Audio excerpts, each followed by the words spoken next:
Hello everyone, my name is Martin, your favorite business coach from Finance Oracle. I am here again today to share with you beautiful business tips that will help you enhance your business skills and grow your business. Well, we are going to be looking at a very interesting topic from the Sales Masterclass, and we'll be looking at learn how to sell or go home, the most important skills in business. Yes, it is either you learn how to sell or you stop being an entrepreneur, because you cannot be an entrepreneur without knowing how to sell. Sell is the basics of entrepreneurship, okay? So the single most important skill any entrepreneur must learn is sales. It doesn't matter what you do, whether you're just a business consultant, or you are running a business like you're buying and selling, or you are into manufacturing, or you are into some kind of social media support.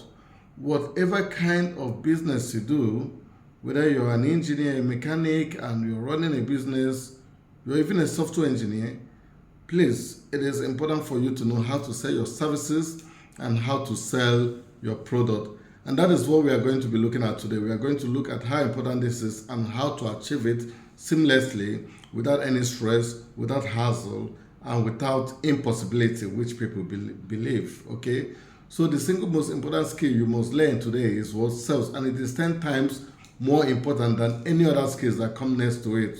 Okay, so as an entrepreneur, do not believe that sales is impossible for you, that you're going to hire a third party for sales. I mean, hiring a third party will always be there, but you will be the chief salesman of your product, because you know all what it takes to build your product. So you should learn the secret to sell your product. And believe me, a third party will not put in the energy required, especially when you're starting a business, to grow your business. So, but if you believe you cannot do sales, do not be an entrepreneur. Close up the business and go home. You can go and practice accounting, like I've said before, or you can go and become a HR, where you can have regular meetings and with some coffee on the table and some cookies, and there is an agenda to present. You discuss this agenda and go home. But if you want to be an entrepreneur, then you must take it as a serious business. You must take sales as your key skill. Another thing I would like to discuss is, some persons believe, oh, come on, when they write business plan, we see this in these modern days, and they will put in an 18 months runway.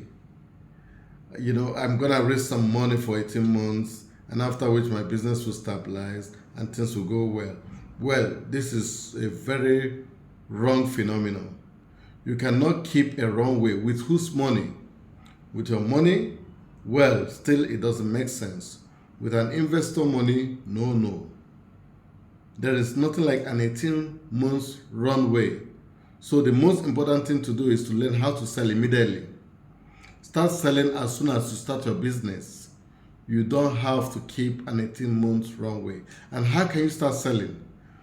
Get down to your table, pick up your phone and pick up a directory and dial those numbers right now. Dial the numbers from morning you resume work until break time and until when you close. Keep dialing the numbers. Until you learn to bridge these gaps, you will not succeed. When you dial the numbers, you realize that you're going to start bridging the gaps. Send the emails. If you do all this, you'll be sure to start receiving feedback from customers. Maybe by the time you dial 100 numbers, 2 of them are asking you for quotation or for a visit, and you'll be able to close down those visits. Slowly you grow your customer base, and slowly you get into business. But then you have to start at once. I see a lot of startups building websites, designing logos and profiles. I was a victim of this also when I started 10 years ago, when I started my first business. I was a victim of creating websites. I started creating my first website in 2012 before registering my business. My website was ready, everything was ready. But then it's not about profiles and websites. This can be done later. What is very important is get on the phone and get into the email box and sell. Website can come a year later, it can come 6 months later. I mean, they are good. Branding is good. I've talked about branding. But that shouldn't be your primary goal. Your primary goal is, how can I sell? Branding is just a tool. Just like your phone call is a tool and your email is a tool. So it is important for you to get into sales right immediately so that you don't expect to have a runway. Another very key important thing I will tell you about sales is the quality of your product or services. If you know the quality of your product or services and it's premium, you do not need anyone to make sales for you. You do not need anyone. You do not need any sort of aid. What is important is the quality of your sales and products. Well, having said all this, I want to get right into the skills every salesperson should develop. And I've made an 18 skills every salesperson should develop. Do not be in a hurry to quit in the first or second skill. All of them are so much important and you will need them to become the best salesperson. And this is why this is a sales masterclass. Congratulations to you because you're getting this free of charge. Number one is understanding what the buyer wants. Understanding the buyer is the foundation of effective selling. You know, when I talked about understanding the buyer, I don't mean knowing whom the buyer is, but it's just about identifying the experience which the buyer wants when he wants to consider a purchase in your market. A buyer really wants a particular experience. There is something he's expecting, and your buyer has a set of expectations. So if you're able to meet this set of expectations, then you're sure that you are going to get this business. Sometimes the buyer wants, let's say for example, I want to buy a car, and maybe I'm an engineer and I own a private business, and I do carry equipments from time to time. One of the things we'll be looking at is, what do I need? I need a car with a big trunk. Probably I need a pickup, and at the same time I want to use it for a private vehicle. So you may be considering Tundra, maybe a car I can actually use as a private vehicle and at the same time as a pickup. So these considerations are important. What experience does the buyer want? You need to know exactly. A buyer don't just get into purchase, he wants to make some experience from it. If he wants a chair like the one I'm sitting on, he wants probably the one that would make him a bit comfortable, not a bit comfortable. He wants to at the same time be able to roll around it. So if you give him one that cannot be moved, that does not have mobility, then he may not get the experience. So during your proposal, he may walk out of the business. Number two, sell in a buyer responsive manner. And this is very important, Sometimes when a salesperson understands the buyer, you can engage the buyer in a responsive manner. The idea here is, to simply provide the buyer with what they want and how they want it and when they want it. Let me give you an example. Maybe you come to me as a buyer and I'm pretty much very busy, and you want to make a presentation of your product for an hour. When I'm very busy, this may not really be possible for me. So each time you come, I say, come on, I have to give you some other time. But if you will be able to narrow down your presentation and know that, yes, this guy, I need to respond to how his schedule is, you can make your presentation in 5 minutes and pass the same message. You can summarize your presentations, and this will catch you will be able to convince me to buy what you sell. Number three, use psychology to engage the buyer. One effective tip, in making sales is to make sure that your customer knows that you won't take much of their time.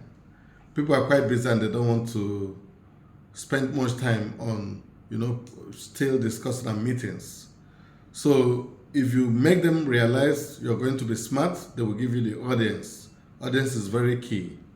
And number four is establish trust with the buyer. Buyers like to do business with people they trust. So a good salesman views the ability to establish trust with the buyer as a core sales skill.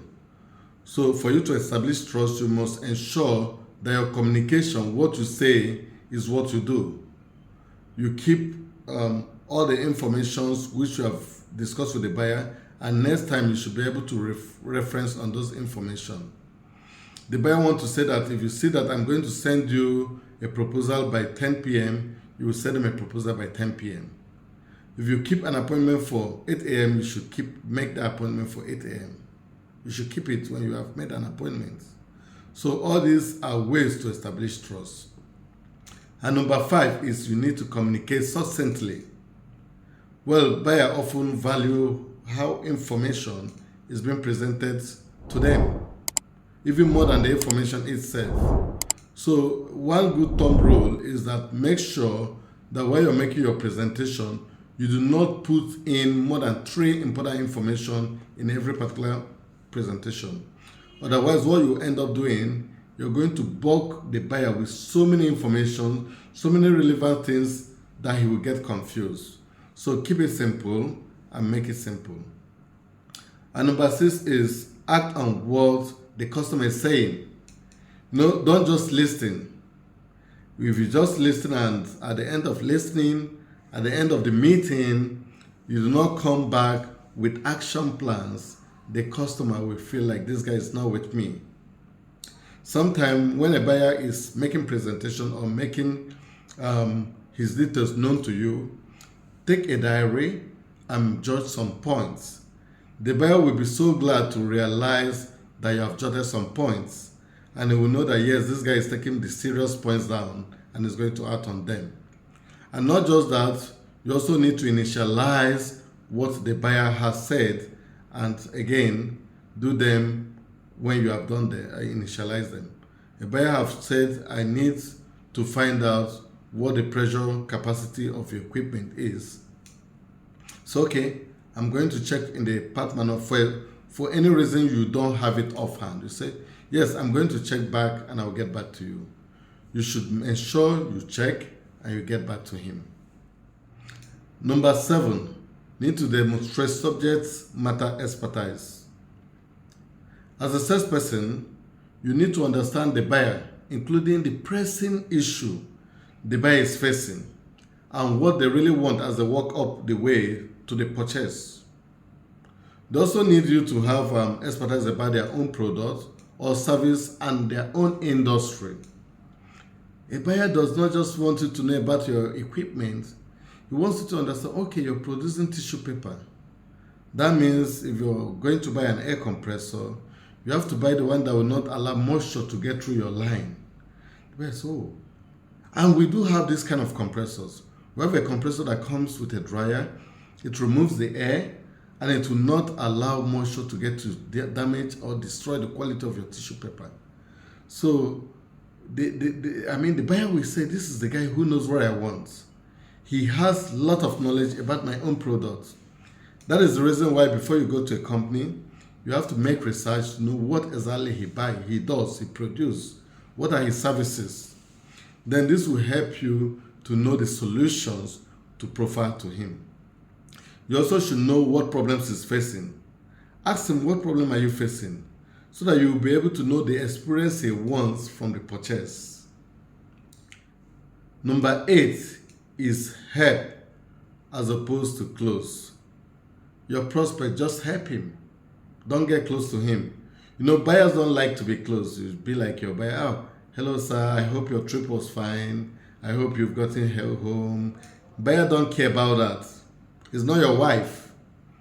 He's your prospect. He's not your son. He's not your nephew. He's your prospect. He's not your father. He rather wants you to help him. He wants you to find out the problem he's facing and proffer a solution to it. Remember this every time you interact with your customer. Don't think of showing him care and love. Think of how to solve his problem because they are solution-minded and they are solution-driven. And number 9, tell compelling stories. Buyers don't really want you to talk about your product and services alone, but they also want you to tell them compelling stories of how your product and services has solved major problems in the market for others who have purchased them. So if you'll be able to share very interesting story about how your product has been very helpful to a customer. This will be a captivating moment for you to make your sales. And number 10, become great copywriter. Now, salespeople must be able to write. It's one of today's most important sales skills. If you know how to write, how to communicate, then it becomes increasingly great for you to penetrate a customer. You should be able to be a good writer, and you should keep your communication short and sweet. Good English, straight on to the subject matter, and make it short and sweet. You also avoid to use generic copy. Same thing you send to write customer A, same thing to customer B and C. You should be able to get down to customize it to their own business. Having known what their business is, you should be able to write in a language that suits to their business. Yes. And again, if you can be able to use bullet points to format your copy, it will be great. Just bullet point 1, bullet point 2, bullet point 3, and you get straight to the information you want to make. Very simple.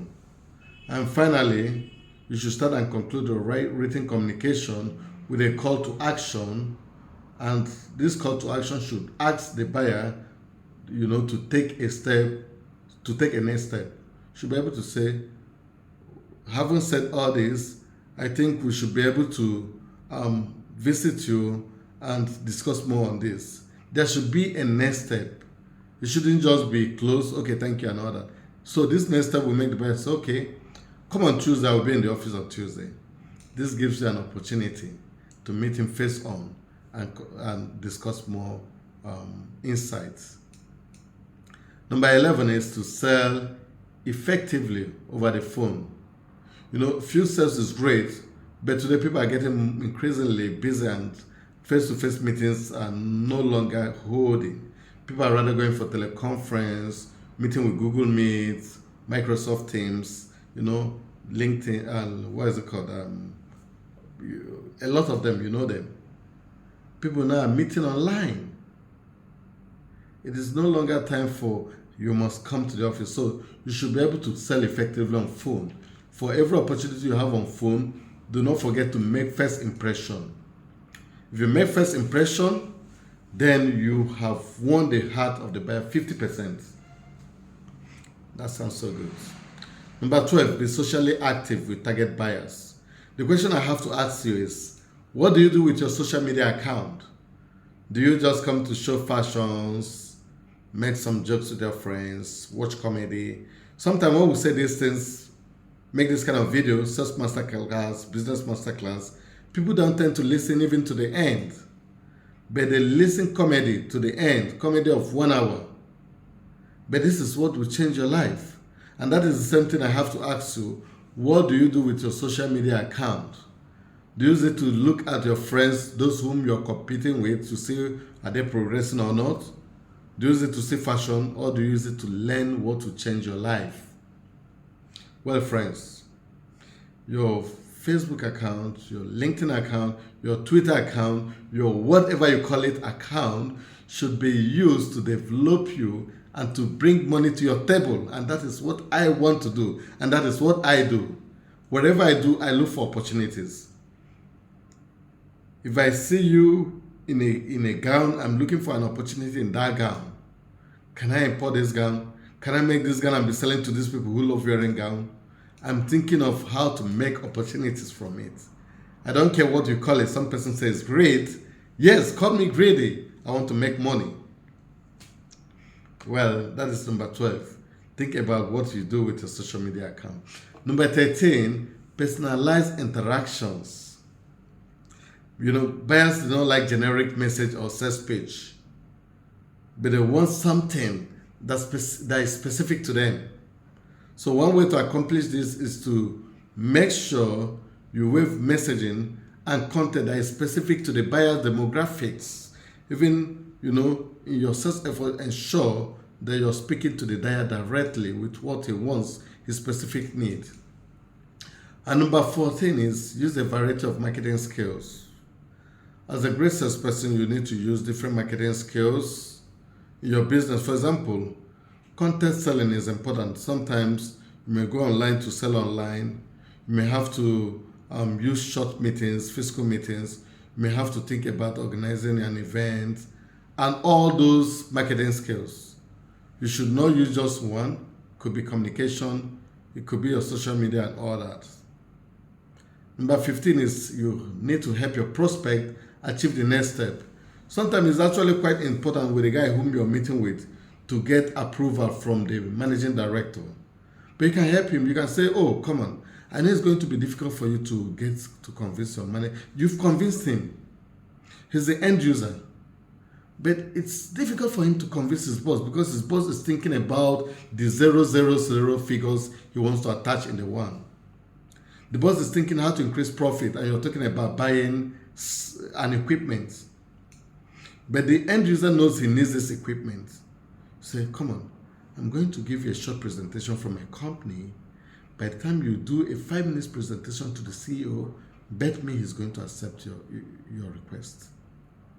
You could also tell him, okay, we have our managing director coming to town. I would like to bring him. If you could fix an appointment with your MD, let them meet in their capacity. You should be able to help your contact person to move to the next step. And now, let me take the last 3 points quickly. Number 16, use sales technology to boost productivity. You should be able to engage sales technology to become more efficient, and it will shorten the length of the average sales cycles. I mean, if you're able to use certain technology, instead of keeping your sales cycle for 6 months or for 4 months, you could actually limit it to even a month. Some of this technology could be emails, phone calls, internet, and all that. You should be able to be good in making presentation. Your presentation, your slide, your PowerPoint slide should not be boring. Your Excel sheet should be communicating. If you're able to use this technology, this will be pictorial for the buyer, and it becomes much easier for him to buy in. You want to get an investor, it is sales. You can make an Excel sheet that will show him your projections in just a sheet, and he sees how much he can make if he invests in 3 years. Number 16 is link daily activities to quota. I mean, every good salesperson should know that your quota or your budget, your target, you should be able to break it down into your sales activity. Whatever you do today should account to why you should meet your target. So every day you should say that I'm going to make some calls, so I'm going to send some emails, I'm going to respond to some inquiries, I'm going to visit 1 customer or 2 customers. These daily sales activities will help you meet your sales quota. It is very key. Don't fail it. This is just like the most important or one of them. And lastly, and number 18, manage their pipeline like a portfolio.